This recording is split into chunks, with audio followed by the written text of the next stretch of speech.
Listen to this sound. This is music to my ears.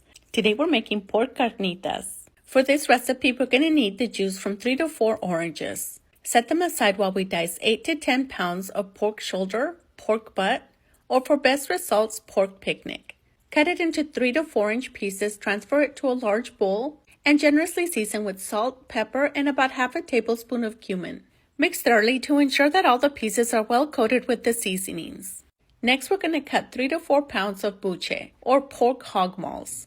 Cut it into 3 to 4 inch pieces and place it in a separate bowl. The hog maws are completely optional, but if you're making carnitas, you definitely want to add them. It adds more flavor to your carnitas, and they also taste very delicious. You can prepare these on the stovetop, but since we're having such a beautiful weather here in Arizona, we're going to prepare these outside. Once the pot is nice and hot, we're going to melt 1 pound of lard. Preparing carnitas is fairly easy. The only hard part about making carnitas is having to wait. We made a previous video using my father-in-law's recipe. That one is pretty amazing, but this one is a more simpler recipe. Once the manteca is completely melted, add in the pork. Cook on medium heat for about 30 to 40 minutes with frequent movement. The meat we used had nice layers of fat, so we only used 1 pound of the lard. Once the meat begins to cook, it's going to release a lot of the fat.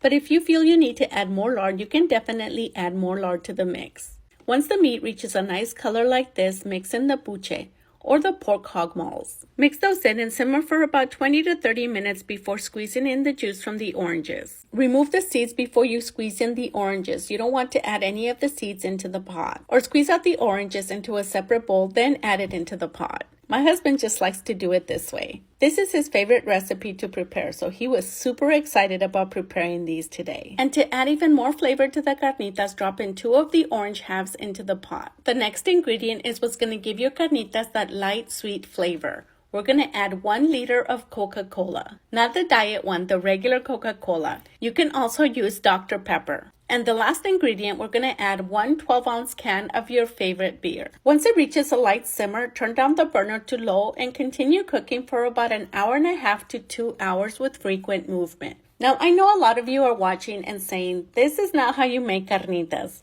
But this is the way that we make them, and believe me, they turn out amazing. So the next time you make carnitas, give this recipe a try because I know you're absolutely gonna love it. Once they reach a nice golden color like this and the meat is nice and tender, scoop them out, place them on a cookie sheet or in a lidded pot. Y ahora sí, a comer se ha dicho. Enjoy them with your favorite sides, in a sandwich, a burrito, but in this case, we're gonna use them to prepare some delicious tacos.